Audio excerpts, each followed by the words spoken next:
Textual Builder Supply is pleased to present you with this recording of the technical question that is listed in the title of this video. This call may be monitored and recorded for quality assurance. Okay, NP1 power supply. What's the story? So the story was they've been having issues with these panics for a while.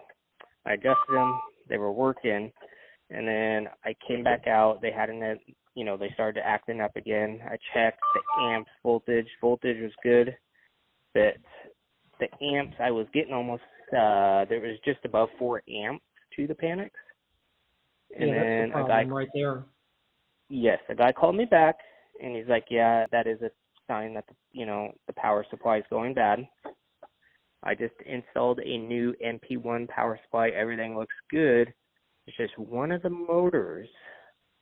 If you have, if the panic's undocked and you hit the keypad, it struggles and makes a whining noise.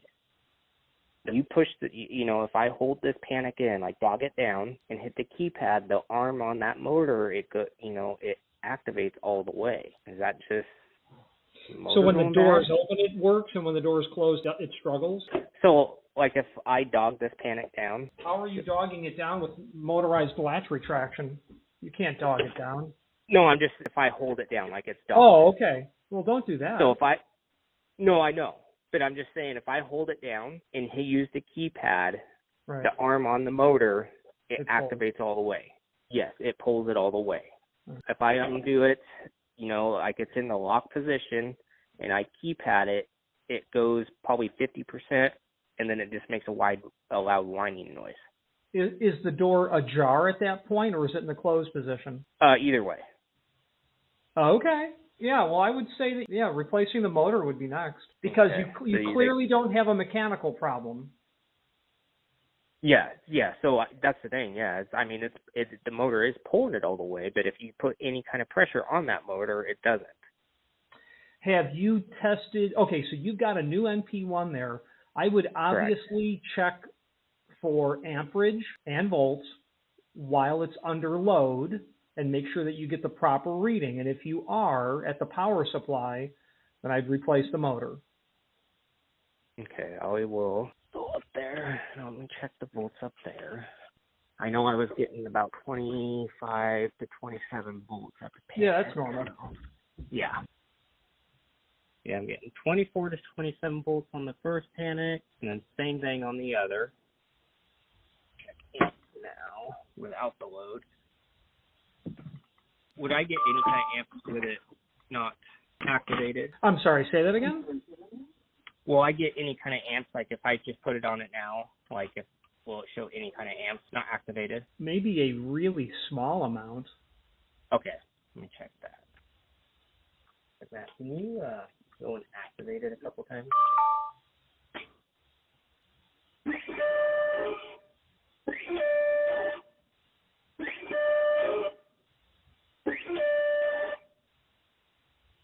What kind of amp should I be getting? It's 1.5, right? Yeah, 1.5. I mean, you would be reading that coming on the power supply itself. Yeah, so I'm at the power supply. But put your probes on, I think, 3 and 4 when you put it under load, because that's 3. I think 3 and 4 is output to panic device 1. If you've not hit subscribe yet, we would very much appreciate if you did, and hopefully you're enjoying this video. Now, let's get back to it. Okay, let me try that again. Can you do it one more time, Matt? Yeah. Sorry. No.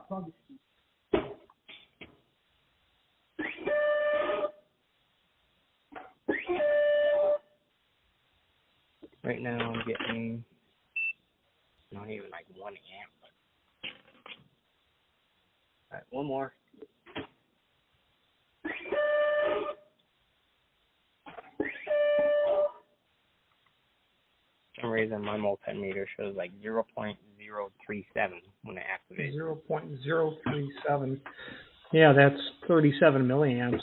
So what amperage are you getting when you have the door open and the touchpad depressed when the motor, moves freely?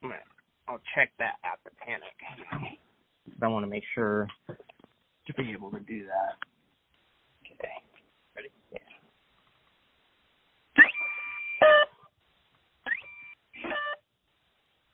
Yeah, same thing.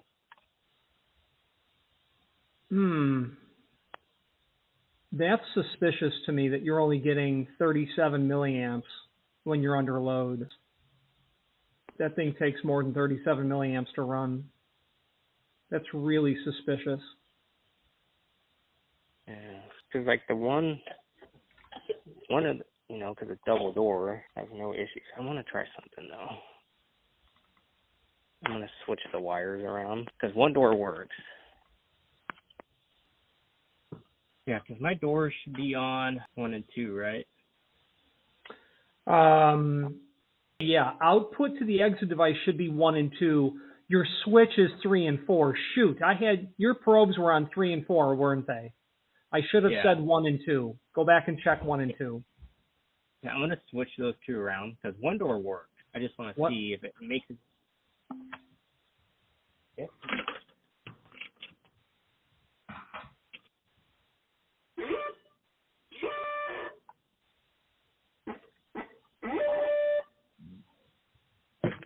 Switch the two doors around. If that makes any difference. No. One of them activates fine. It's just one of them just struggles.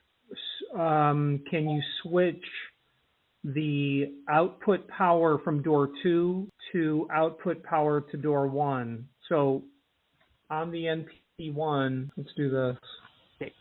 Take door 1 and put it on 2. Yeah, just flop the outputs on both of them and see if you have trouble, if you can duplicate the trouble. So that's what I did. That's what I just did. And it's just still door 1. No matter where you're coming out on the power supply, you're having a fail? On the one panic, yes. Okay. Yeah, and door 2 works regardless. So door 1 always fails. Door 2 always works regardless of what the output terminals you're using on the power supply. Yeah. That leads to either a motor problem on door 1 or a mechanical problem.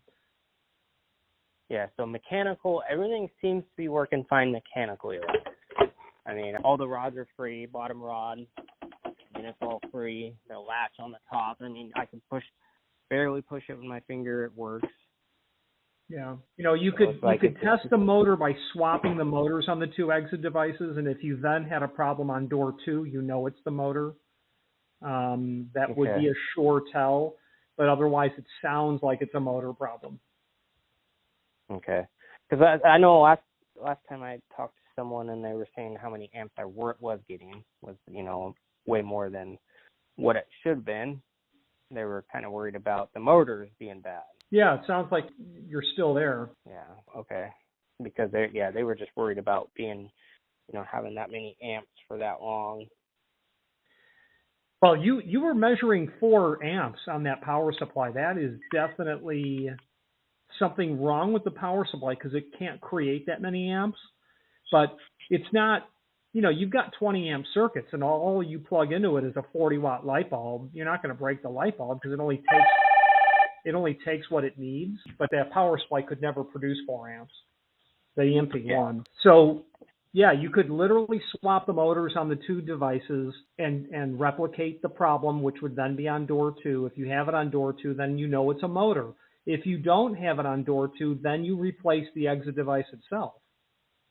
Okay. Maybe I'll do that. Maybe I'll just switch these panics to that motors around, see if it... Are they supposed to be making that whining noise? It does sound a little too enthusiastic. Yeah. So the first time I came out here, we were kind of thinking the power supply was bad. So what I did is door 1 and 2, I switched them at the power supply. And then it seemed like it fixed it for a while, right? Yeah, for like a week. Was it? Yeah, it seemed like it was okay for a week, and then it came right back. Okay. But it was good for a little. Okay. I'll see about maybe replacing this motor, I guess. I mean, I can't. I'd swap them because that puppy's over $1,000. I would take the 20 minutes and swap them before you bought it. Yeah, but that's what I'll do is I'll swap and see if it activates, acts weird on the other panic. So, okay, I will do that. Awesome. Let me know what happens. Okay. Right on. Thank you. You're welcome. Bye-bye. Bye.